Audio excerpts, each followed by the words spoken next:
Kembali lagi dengan Kimia Edukasi. Setelah kita mempelajari mengenai konsep dasar dari kelarutan, kali ini kita akan membahas mengenai tetapan hasil kali kelarutan atau yang memiliki simbol dari KSP. Jadi, KSP yaitu tetapan hasil kelarutan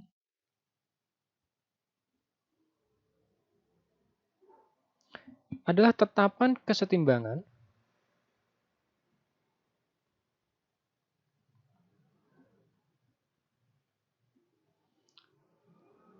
dari kesetimbangan antara garam, jadi bisa garam atau basa, yang sedikit larut.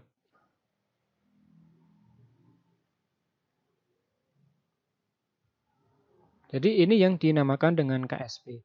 Sebagai gambarannya, misalnya adalah ada suatu zat yang dimasukkan ke dalam air misalnya. Nah, ketika dia dimasukkan ke dalam air, maka nanti akan mengalami yang namanya kejenuhan. Dalam kondisi yaitu tidak larut. Ketika dia sudah mengalami kejenuhan zatnya, maka dia tidak mengalami larut. Nah, kondisi tidak larut ini berarti ada proses yang namanya pengkristalan.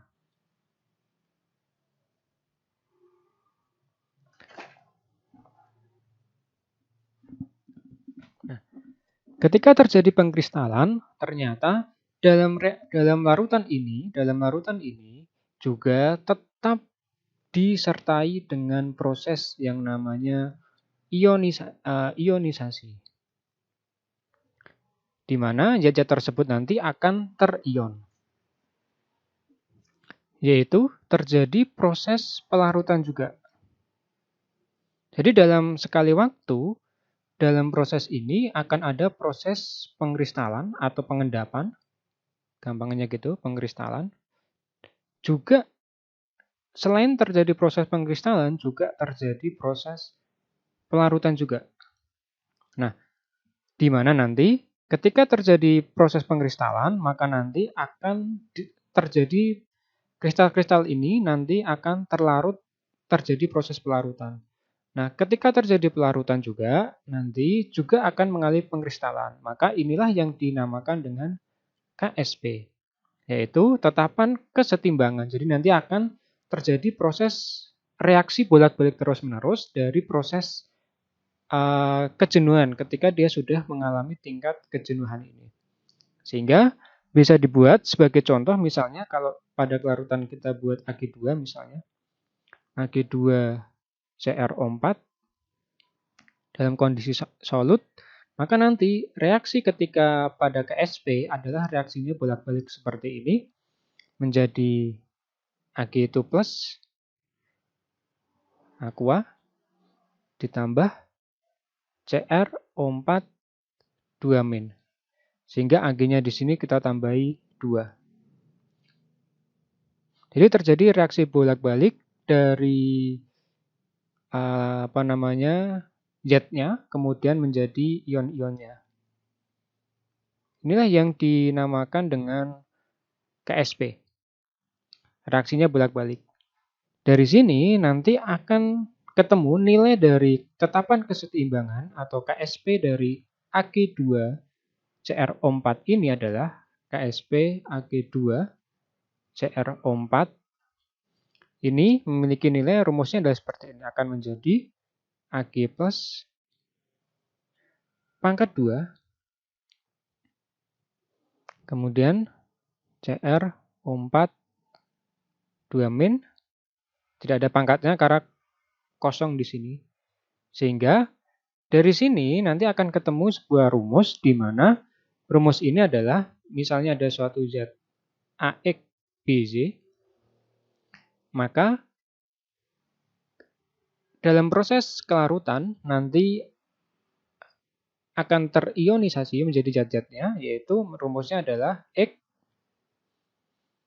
A Z plus pangkat Z plus aqua ditambah ZB pangkat X min. Sehingga di sini nilai dari KSP memiliki rumus adalah AJ plus pangkat X Z, maaf bukan Z, B pangkat X min pangkat Z. Jadi ini dua ini harus kalian pahami jika ingin mengerjakan yang berkaitan dengan nilai-nilai hasil kali kelarutan maupun nanti kelarutannya. Jadi ada dua rumusnya adalah seperti ini. Misalnya, saya beri contoh misalnya adalah CaCl2. CaCl2, maka nanti rumusnya adalah seperti ini.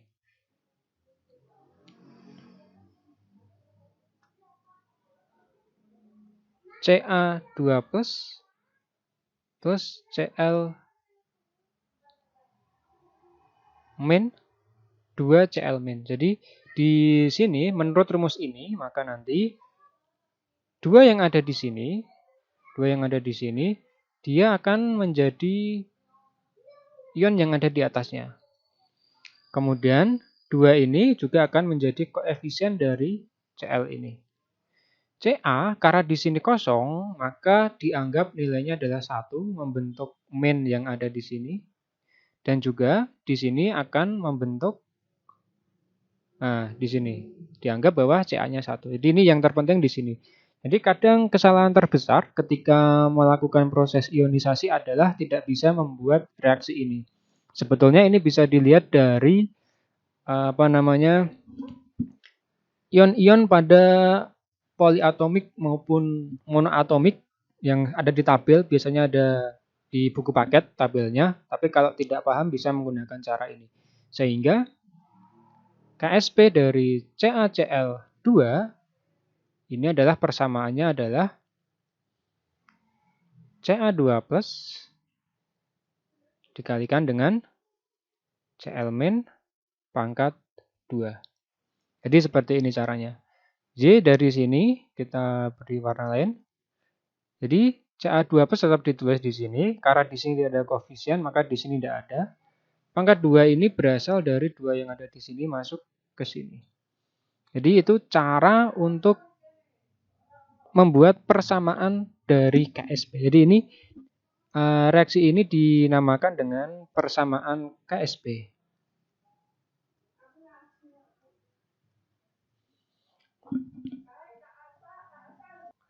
Nah, itu dia. Jadi yang terpenting di sini pada nilai KSP ini yang terpenting adalah kalian paham bagaimana cara rumus menentukan reaksi ionisasi dan persamaan dari KSP ini. Saya rasa mudah jika kalian memahami materi ini. Sampai jumpa pada materi-materi berikutnya di Kimia Edukasi. Jangan lupa jika ada pertanyaan bisa ditanyakan di kolom komentar. Sampai jumpa pada materi berikutnya di Kimia Edukasi.